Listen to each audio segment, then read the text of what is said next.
make it something that will shine for all to see.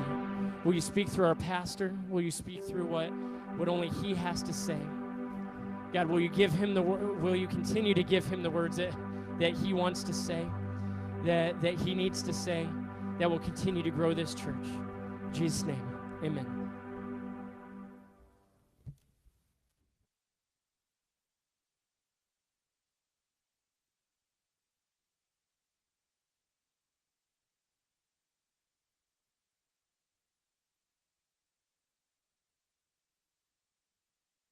Chapter 1.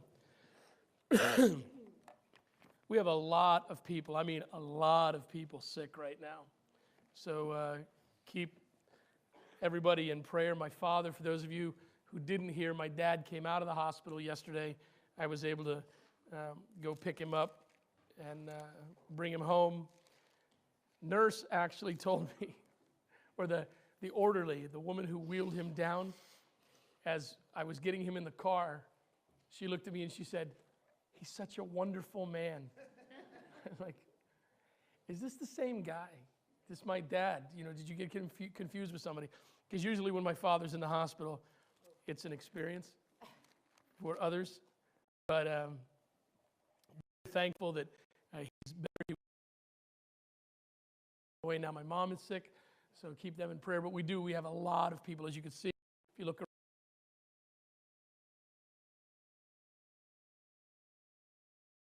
Who are joining us on Facebook this morning because you couldn't get here today. 2 Timothy chapter 1, beginning of verse 6. Let's go ahead and read. "This is why I remind you to fan into flames the spiritual gift God gave you when I laid my hands on you. For God has not given us a spirit of fear and timidity, but of power, love, and self-discipline." Our Christmas series this year is a DIY Christmas. Do it yourself. Thank you very much. And I am still battling this, whatever it is. And my wife has hooked me up with cough drops, so I'm good to go. And Lori, thank you. It's a DIY Christmas, a do-it-yourself Christmas. And what we're doing is taking some of the more popular acronyms that are out there today with those of you who, how many of you are courageous enough? Did you text in with a lot of acronyms? Anybody? A lot of acronyms, a lot of emojis, emoticons. Yeah, yes.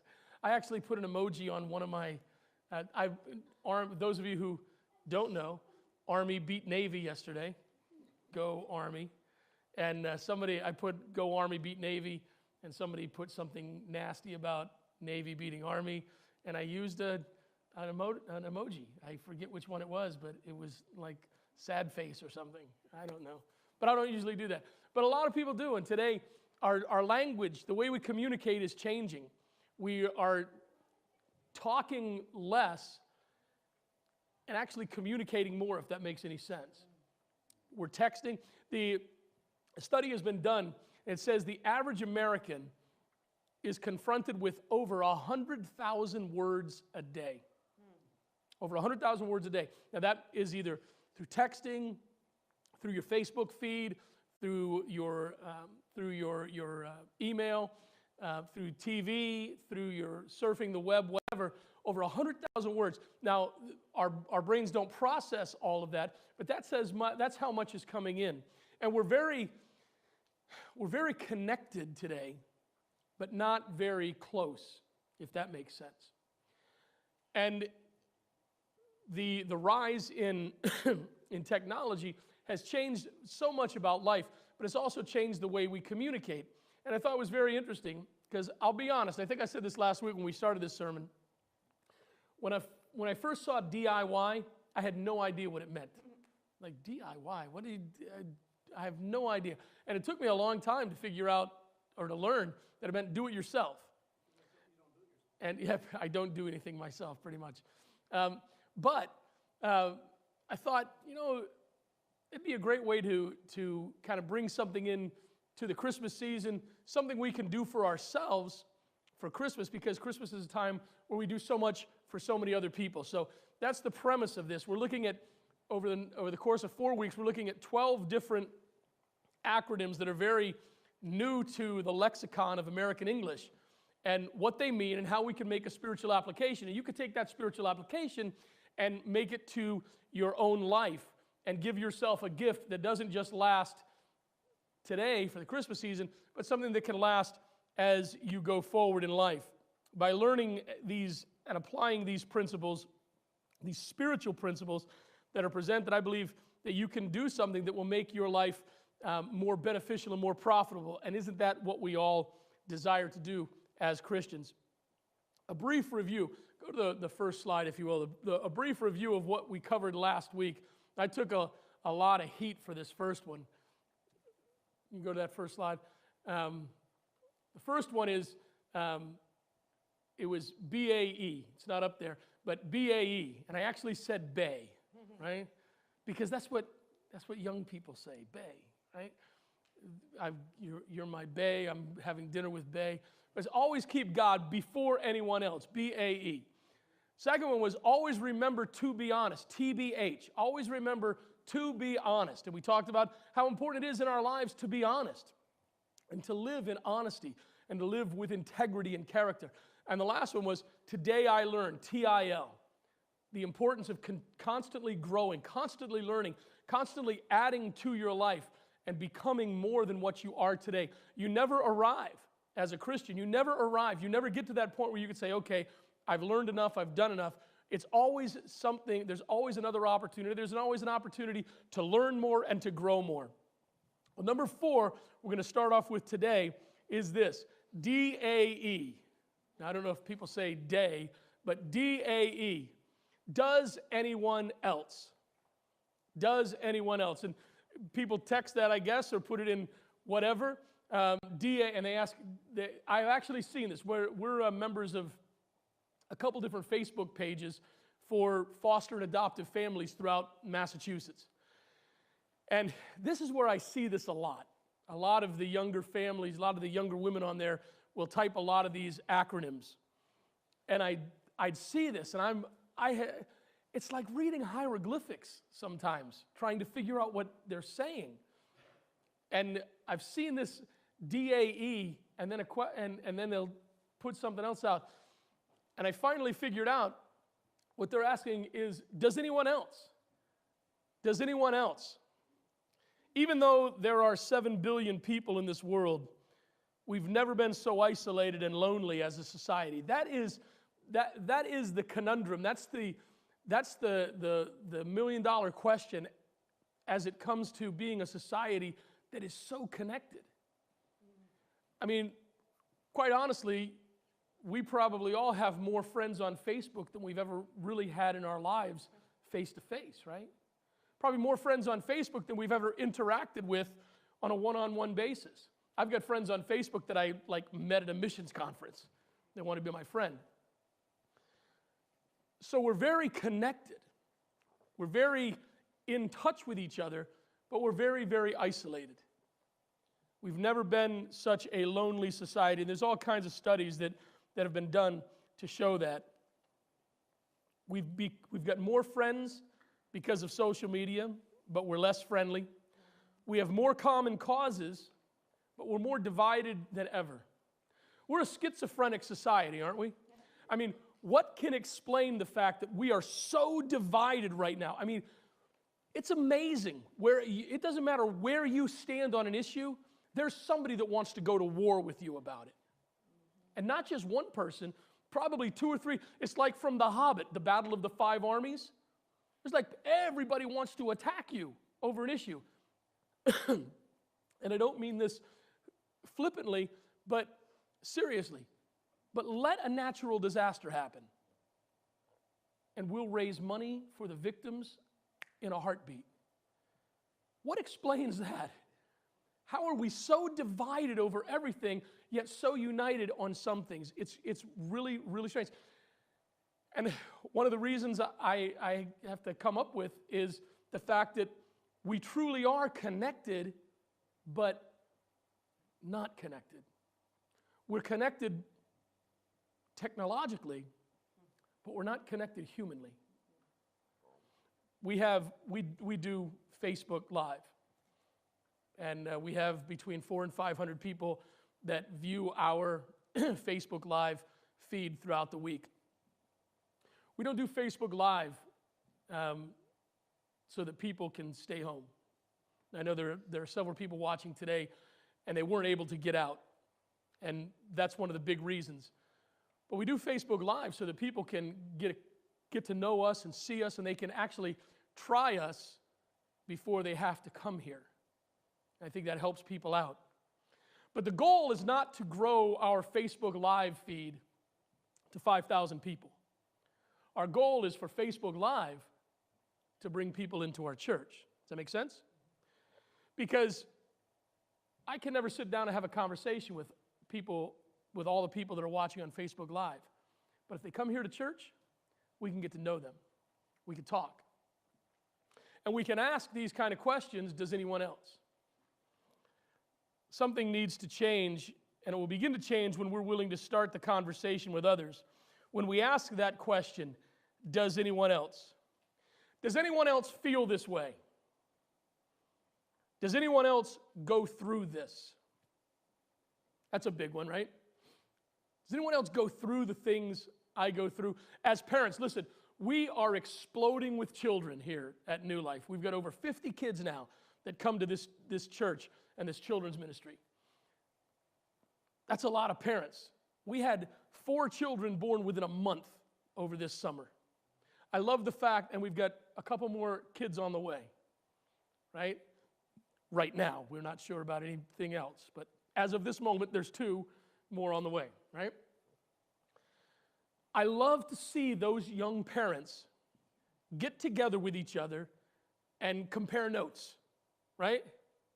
Those of you who have known people for years, you compare notes. This is something to look forward to. For those of you who are young, this is something to look forward to.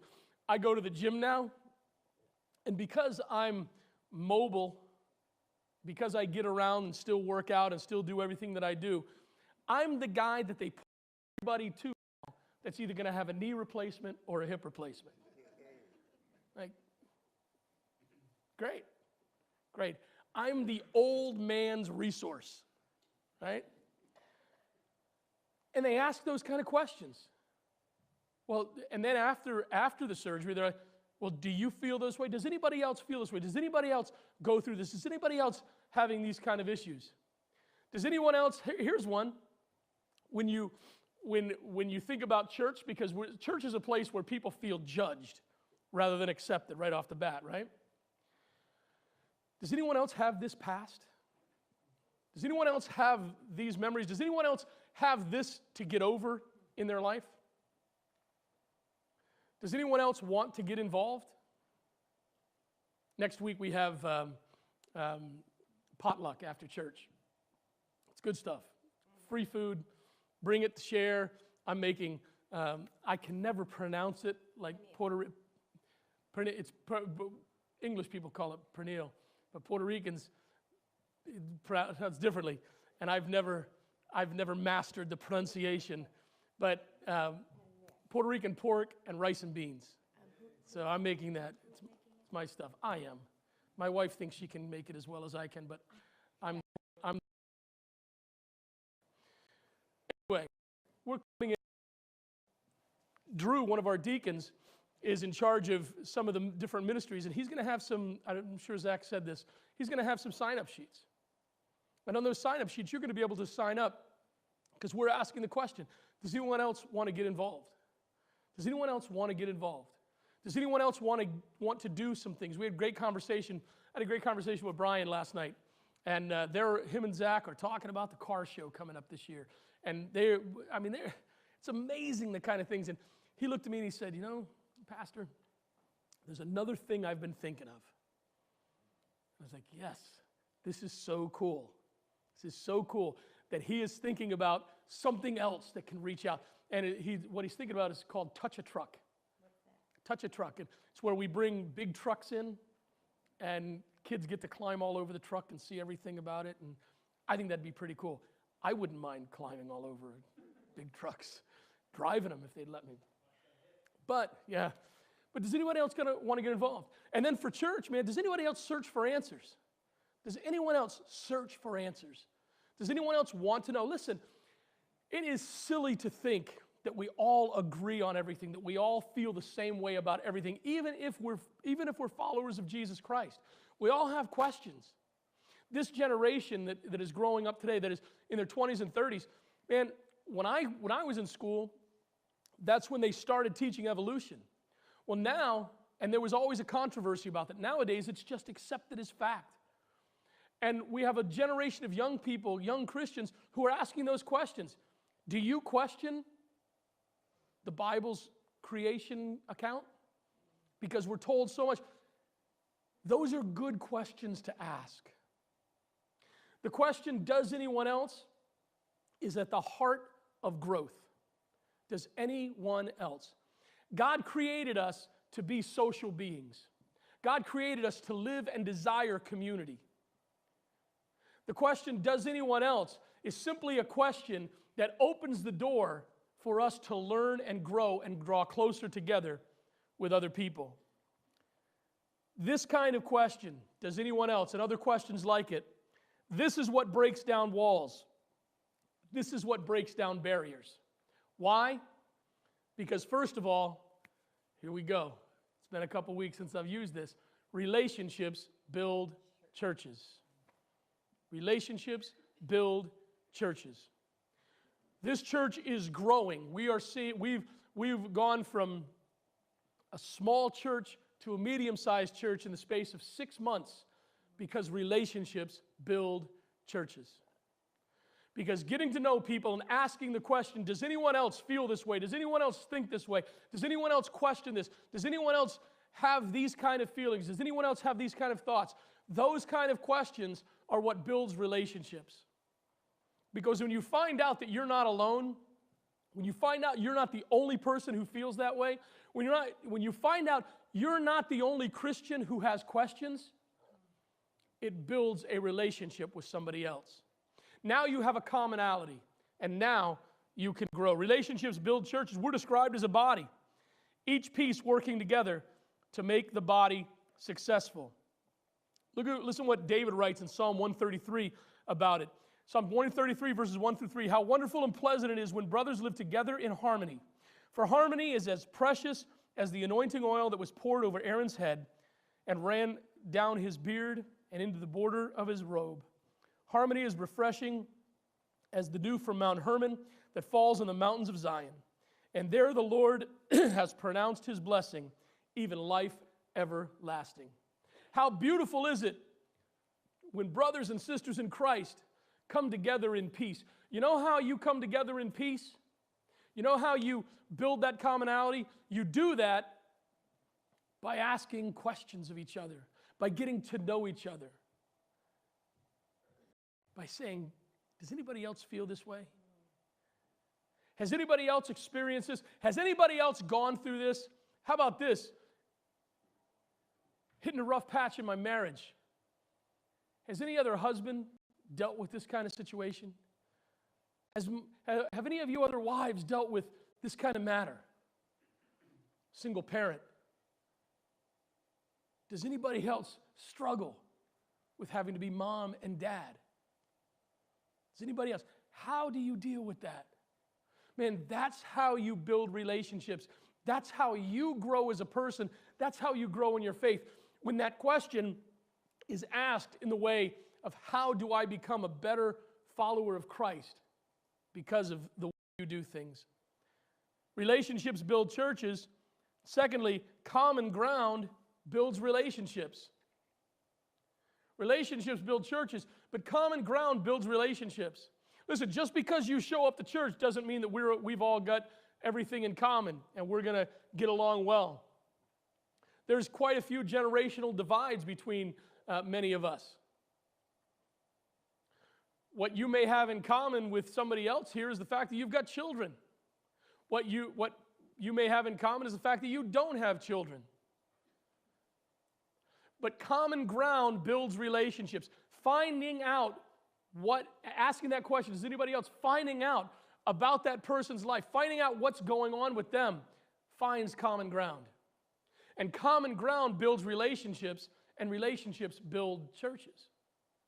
Finding commonalities with other people. Hebrews chapter 10, beginning of verse 24. Let us think of ways to motivate one another to acts of love and good works. And let us not neglect our meeting together as some people do, but encourage one another, especially now that the day of his return is drawing near. Let's find ways to motivate each other to good works. One of the things that I love to do as the pastor of this church, we're very different. We're not very traditional in the way we approach ministry. Our outreach is based on community events. That's how we meet people. I love people wanting to get involved with those kind of things. At Trunk or Treat, as we've said, we had over 1,500 people come out for Trunk or Treat. That was amazing. That was awesome. But you know what was even more amazing to me? We had over 50 of our own people from our church running the show. That, my friend, was awesome. That was incredible. Yeah, the turnout was phenomenal, blew our minds. But the fact, my dad stood there, my dad was helping park cars. My dad stood there and he said to me a couple days after, he said, John, it was amazing to me. I've never seen this church where so many people are involved. You know how we get people involved? You know how you get involved? You know how you find a place to fit in? Asking the question, does anyone else? Finding common ground. Finding common ground. I've got a group that is reaching out to me, trying to get me to help them get a support group started for Christian families who are working with DCF to adopt children or foster children. I'm all over that, man. I think that's great. I think going through bringing foster children into your home, I think is an amazing thing. I think it's not just because we've done it, but because it is an amazing thing. But it's a very, very unique situation to bring somebody else's biological child into your home and raising them as your own. And to be able to identify with someone, it begs the question, does anyone else? Finding common ground with other people. That may be what starts the conversation, but the answer to that may be what broadens the conversation and builds that common ground. And that common ground is what builds relationships. And what brings us to common ground? Pursuing peace. Pursuing peace finds common ground. Pursuing peace finds common ground. That's not very popular today, is it? I think that the world, and you can decide for yourself whether you agree with me or not, I think those outside the church know more of what we're against than what we're for. I think they know more about what we stand against than what we're for. Do you realize that what is called the religious right voting bloc in this country votes based on what we're against, not based on what we're for? And those kind of, and it's on the other side as well. Don't get me wrong. Both sides are that way. People will find it doesn't matter what they stand for on other issues. They could be total, complete babbling morons, to be quite honest. And as we've seen, they could be morally bankrupt individuals. But as long as they're against what we are against, we're going to vote for them. Does that not sound dysfunctional to anybody else besides me? You know what? I can't agree with myself half the time. Seriously. And those of you who are married know that a marriage, Dom, I'm sorry to drop the bomb on you as you're less than a year away from holy matrimony, but brother, you're not always going to agree with Miss Bethany. Ask her mom. I worked with Beth for a while. Yeah. Good on you, bro. Just because you're married and live in the same house doesn't mean you agree on everything. But pursuing peace finds common ground. Rather than jumping out and taking a stand on what you're against, How about if you build a relationship? Find some common ground so that you can build a relationship. You know, it's so much easier to work on the things we disagree on if we have common ground on which we agree. And it's that way in a church too. Many of you were raised in churches that are not the kind of background that I come from. In fact, there's only a couple people in here in this church that come from the kind of religious faith background that I come from. Hardcore, fundamental, Baptist, independent, Satan-hating, Bible-toting Christians. That's thanks, Mike. Me and Mike. That's the kind of background I come from. Not a lot of you come from that kind of background. Yet we have found common ground in Jesus Christ. And we found enough common ground to where we have well over 150 people now that call New Life their home. And we found common ground in Jesus Christ, not in everything else, but in Jesus Christ.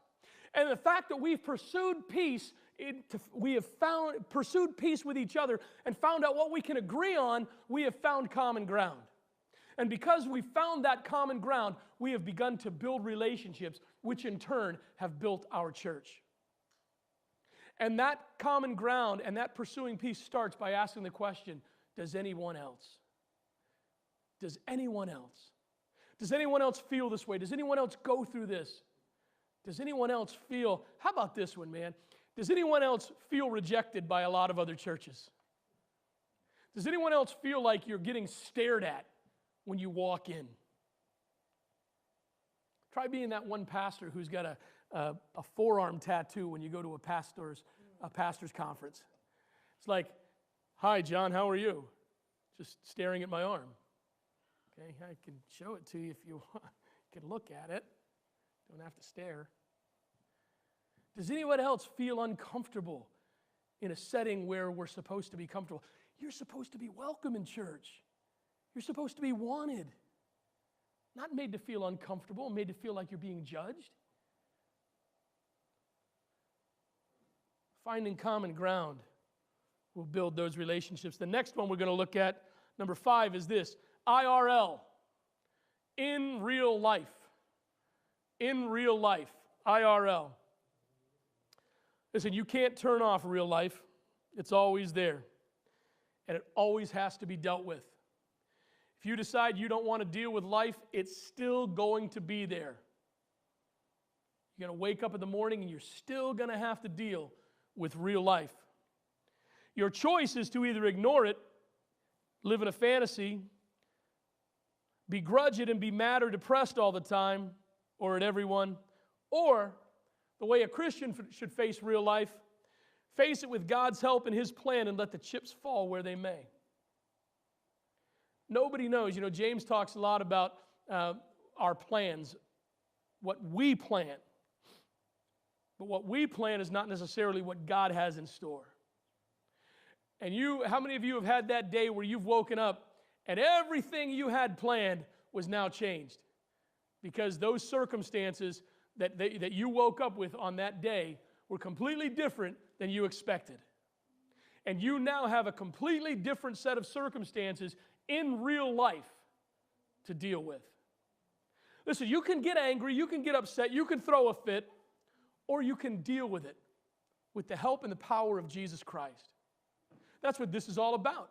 Trying to find spiritual principles that we can apply to our lives so that we can deal with the situations that come up. Listen, being a Christian, being a true follower of Jesus Christ doesn't mean that you're always going to have a wonderful day. Doesn't mean you're always going to have a smooth path to walk.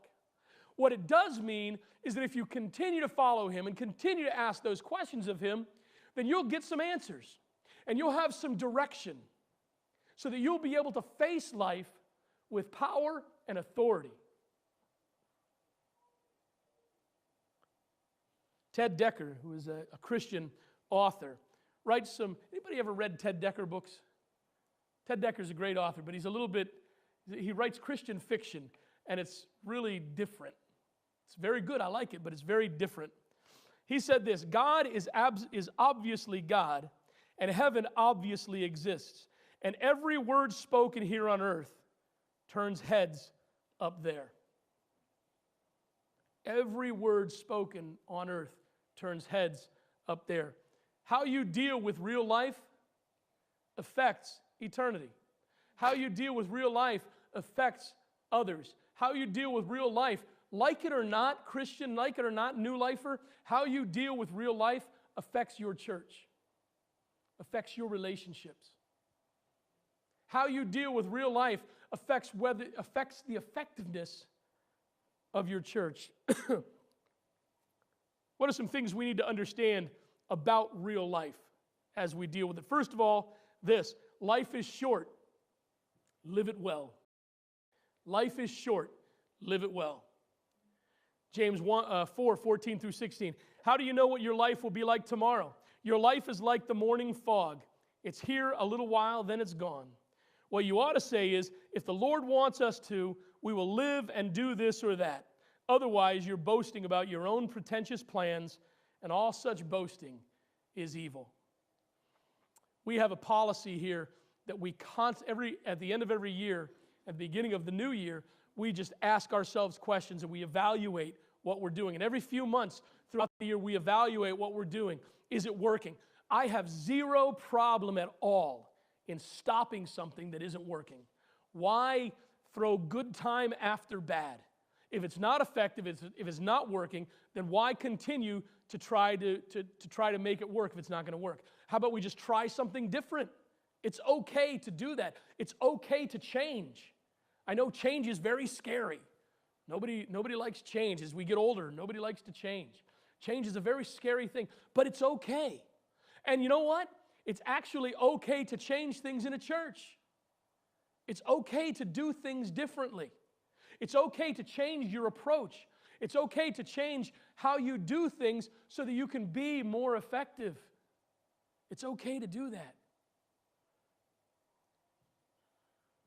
James tells us, you have no idea what's coming up tomorrow. Old King James says, your life is a vapor. Your life is a vapor. It's like when you use the old tea kettle before the microwave. Use the tea kettle, right? And that tea kettle, when the water would get hot, the steam would come out. And it would whistle, and you'd know your hot water is done, ready to make tea. Well, that water vapor would come out of that tea kettle and only last a second, and then it would be gone. And you'd get a trail of, 6 or 8 inches of steam sometimes coming out, but then it would be gone. And your house wouldn't fill up with steam, right? The steam would just dissipate. James describes our lives here on earth as a vapor, as the morning fog. It's here for a little while, and then it vanishes away. You've got a very short time to make an impact in this world. Very short time. And by the way, if you've wasted so much of your time already, you have even less. So start living your life well. Your life is short. Live it well. You don't have to do anything world-shaking or planet-shaking with your life. How about you just start living well where you're at? Just start trying to make an impact in lives where you're at. Maybe living your life well means you're going to be the best mother the world has ever seen. Or how about this? The best mother your children have ever seen. Maybe living your life well means you're going to be the best father your children have ever seen. I don't do many things well in my life. I really, truly don't. I'm not a very gifted, a very talented man. I can get by. Okay, I can make grilled cheese and tomato soup. Okay, I can get by in life. I'm not an expert at anything. I'm not even a jack of all trades. I can just do enough in life. I'm just not very, very gifted. And many of you can identify with that, right?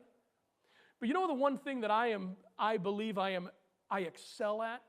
I really do. And I don't mean this arrogantly, Mary. I mean this honestly. The one thing I excel at in life is being a father. I believe I am an outstanding dad. I love it.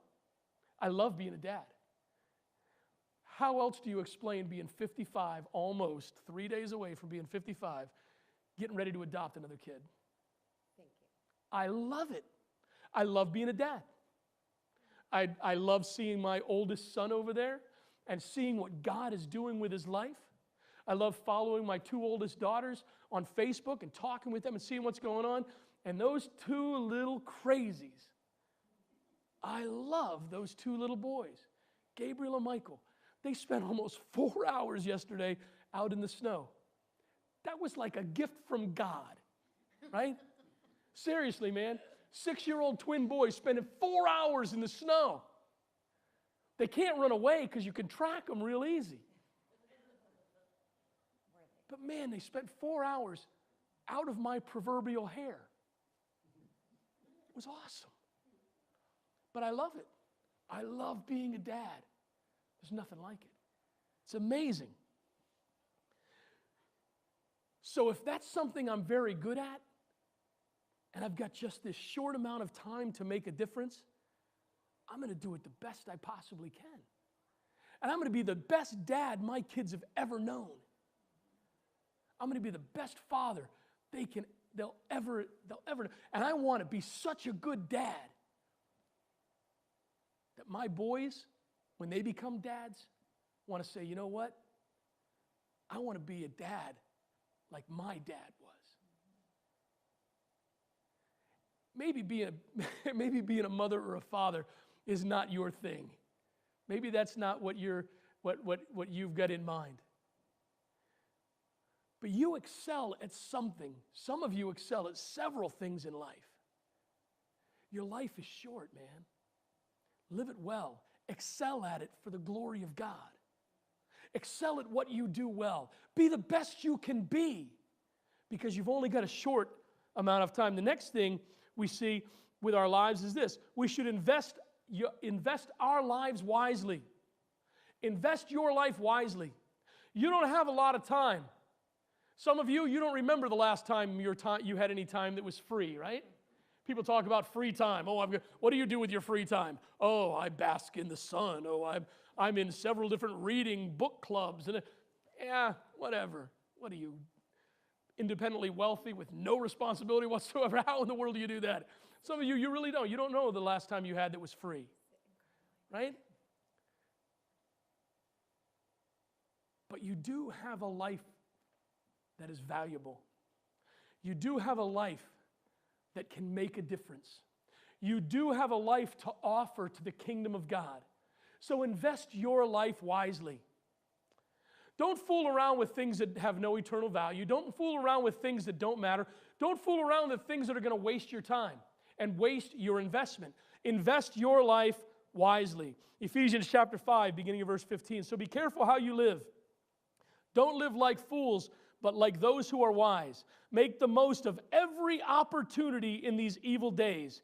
Don't act thoughtlessly, but understand what the Lord wants you to do. Invest your life wisely, man. Pray and ask God, what would you have me to do? What is important? God, I seem to be spinning my wheels and not really going anywhere. What do you want me to do with my life? How can I take this time that I have and invest it to make the most? God, I go and I spend all my day working to make somebody else money. There's got to be more than this. More than, as Stephen Curtis Chapman says, more than living and dying, more than just trying to make it through the day. There's got to be more than this. There's got to be more than this feeble existence. God, what can I do to make my life valuable? What can I do with my life? You know what you can start with? You can start, for those of you who work, you can start with doing your job for the glory of God. Going to work and saying, you know what? I'm going to work today in such a way that people see Jesus in me. I'm going to treat people with respect. I'm going to do my job with character and integrity. I'm going to keep my hands where they're supposed to be. I'm going to watch my tongue and not say anything that's going to offend anybody else or cause anybody else to be upset with me. I am going to do my job today the closest I can the way Jesus would do my job. You can start there. See where that takes you. Third thing is this: make eternity the pursuit of your life. We've already kind of alluded to that. Make eternity the pursuit of your life. In other words, everything you do, try to make it have an eternal significance. Try to make an eternal difference. You build relationships with others. You get to know people. You get to know them and come together with them. You raise your children. You go to work and you do your job. Everything you do to the glory of God with the intention of building the kingdom of God for all eternity. Why do we want to build relationships and build bridges with our community? Those outreach events, for those of you who are new, our outreach events, our Easter egg hunt, our car show, our trunk or treat, anything we do that is for the community, we call bridge events. Why? Because we're trying to build a bridge between us and them. If you haven't noticed, people aren't breaking churches' doors down just to show up. We've got to get to know them. We've got to build a bridge between us and them. In doing so, we can make an eternal difference. See, that's the difference between simply having an Easter egg hunt and having an Easter egg hunt with a purpose. And the purpose is to build a bridge so that you can get to know somebody, so that you can share your faith, or you can reconnect somebody with their faith so that you can help them help themselves build the kingdom of God. Does that make sense?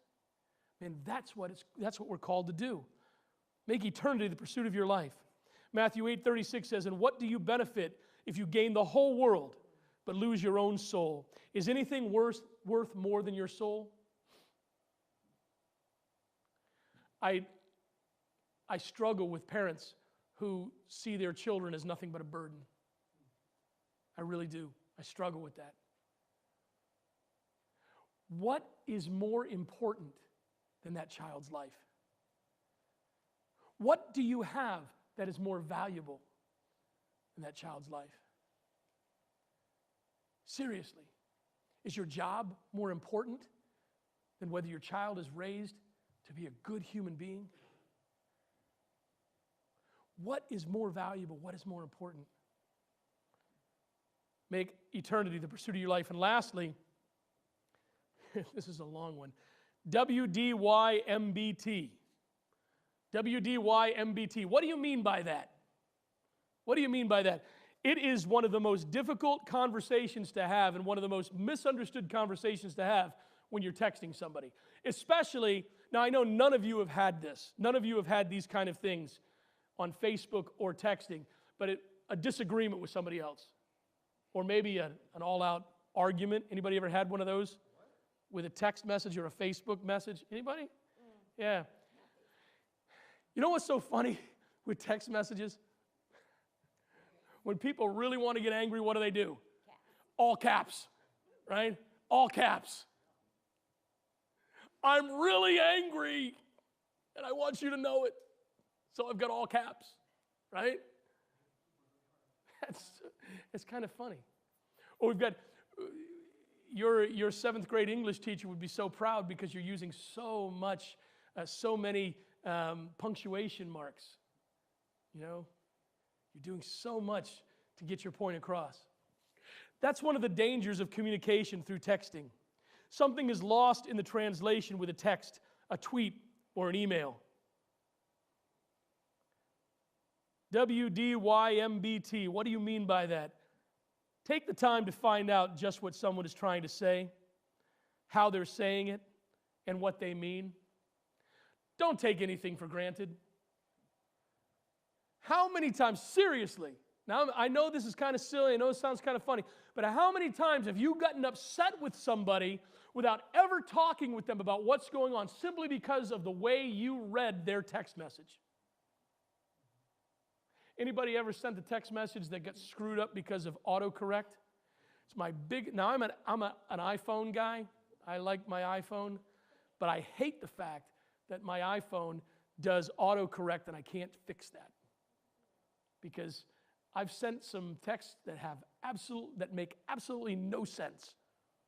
And fortunately, I've sent them to people like my son or my wife, and they're like, "What did you just say?" Like, I have no idea. How about this? How about you give people the benefit of the doubt? and actually try to find out what's going on. Susie Kassem said this: "We cannot control the way people interpret our ideas or thoughts, but we can control the words and tones we choose to convey them. Peace is built on understanding, and wars are built on misunderstanding. Never underestimate the power of a single word, and never recklessly throw around words. One wrong word or misinterpreted word can change the meaning of an entire sentence and start a war. And one right word or one kind word can open doors." Let me give you some quick advice here. First of all, don't pick a fight over a misunderstanding. Don't pick a fight over a misunderstanding. Especially if you're the one that's misunderstanding what's going on. Ask the question, what do you mean by that? What do you mean? What are you trying to say? It may simply be that they're a New Englander and they speak in sarcasm. Seriously, we do that. Don't get into an argument. Don't get into a fight over a misunderstanding.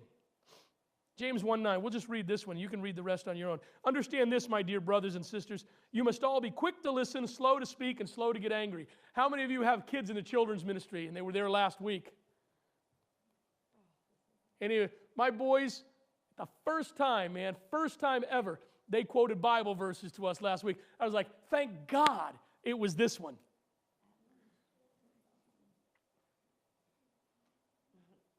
Be quick to listen, slow to speak, and slow to get angry. As your kid is really getting on your nerves, and then they quote that Bible verse to you, it's like, okay, yes. Slow it down, slow the roll, John. Don't pick a fight over a misunderstanding. Secondly, give people the benefit of the doubt. We've already said that. Give people the benefit of the doubt. What is wrong? Seriously, what is wrong with giving people the benefit of the doubt? What do you think you lose power? Do you think you lose the moral high ground or moral authority? Listen, simply by giving people the benefit of the doubt, you may completely change the situation. You have maybe completely misunderstood what they were trying to say, especially in a church. Especially in a church. Well, why'd she say that to me? Why? I said hello and they just kind of fluttered their fingers. What's that supposed to mean? How about you just ask them, what do you mean by that? If there was one specific finger they were using to say hi, I could understand, right? But give people the benefit of the doubt. It doesn't make you a small person. It doesn't make you weak by giving people the benefit of the doubt. You know what? It makes you the mature adult in the conversation, quite honestly. Give people the benefit of the doubt. And then live peaceably with all men. Live peaceably with all men. Stop the fighting. Start the healing. Stop the fighting. Start the healing. Man, in churches, if you would just lay down your sword or your hammer or whatever it is you're using to try to get your point across and stop fighting, you could start healing those relationships. Stop the gossip and start the dialogue. You realize gossip is not a dialogue with the person you're talking about, right? Gossip is not a dialogue. Gossip is not a conversation with the person you're talking about. Gossip is a conversation about the person you're talking about. So if you've got time to talk about somebody, how about you take the time to talk to them? And if there's an issue, you can work it out. Stop the gossip, start the dialogue. And it's okay. Can I give you permission here at New Life Church, people, folks, New Lifers? Can I give you permission? It's okay to disagree with each other. It's okay. We don't all have to agree. Some of you love to fish. My wife loves to fish. I think I'd rather watch like curling. You know that Olympic sport, curling? I think I'd rather watch curling than fish. I just don't like it. Now, if I've got a cooler full of Coke Zero and maybe some chips and dip and a baseball game on the radio? Maybe, because I'm not having to fish. But I'm not real crazy about it. It's okay. It's okay. It's all right to disagree with people. Just do so in an agreeable manner. Does that make sense? You can disagree without being disagreeable. You can disagree and still get along. It's possible. And you know what? It's healthy. Because different perspectives give us different views and show us different ways to accomplish the same thing. And lastly, stop the drama and start the growth. Stop the drama and start the growth. Some people know how to function in their dysfunctionality. There is such a thing as a functional alcoholic.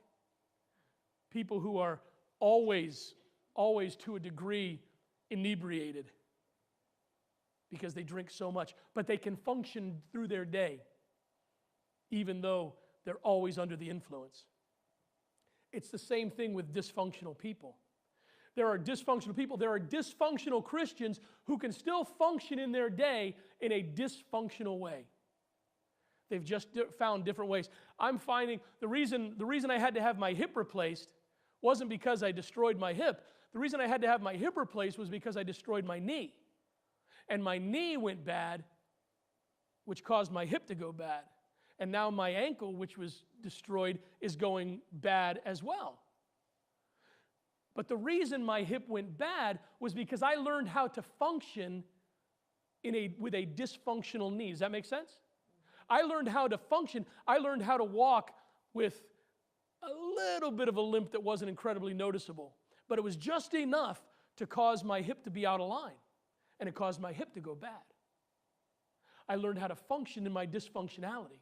Some of you are living your life functioning in a dysfunctional way. And you bring your dysfunction into everything in life. And what dysfunction does is cause drama. And we live life dramatically. Stop the drama, start the growth. Stop the drama, start the growth. It's 3 gifts you can give yourself at this Christmas. Things that you can take and apply to your own life that can cause you to be a stronger, more vibrant, more beneficial, growing Christian. This Christmas season, when you're focusing so much on other people, take some time to focus on yourself. Because Christmas will be over. Here's a relief for some of you. Christmas will be over in 14 days. 14 days, and it's behind you. Okay? 14 days. Then some of you can start working on next year. But in 14 days, everything's going to be unwrapped. What are you going to do with life after that? There's life to be lived after that. Give yourself gifts that will last all year long and will make you a better person, a better follower of Christ. Would you bow with me in prayer? Lord, thank you so much for the opportunity to be in your house. Thank you for those who were able to be here, Lord. And thank you for those who are watching us who aren't able to be here today for illness or because they weren't able to get out today. Lord, I pray that you will just continue to bless this church, continue to grow this church. Father, as we look at these principles, these spiritual principles, Father, practicality that we can apply to our lives as believers. God, may we all desire to do things that will make us and cause us to grow, and in turn cause us to build healthy relationships that cause us to build the kingdom of God. Lord, as we go from this place, may we honor you with our lives. May we honor you with our words and our actions. And God, may everything we do be done to bring glory to you. In your name we pray. Amen. Just before you leave, if I could have a couple individuals come up, we'll take up our morning offering. Listen, if you're a guest with us, we do not ask you to participate here. This is our opportunity to provide for and take care of our church. If you want to, you're more than welcome to. But please don't feel any obligation or any pressure to give whatsoever. If you're watching us on Facebook, or if you want to give electronically, you can go to newlife317.com, click in the upper left-hand corner, and the giving box will drop down, and you can give that securely that way. Once the plate passes, you are dismissed. Hey, thanks for coming out, and drive safe on the way home.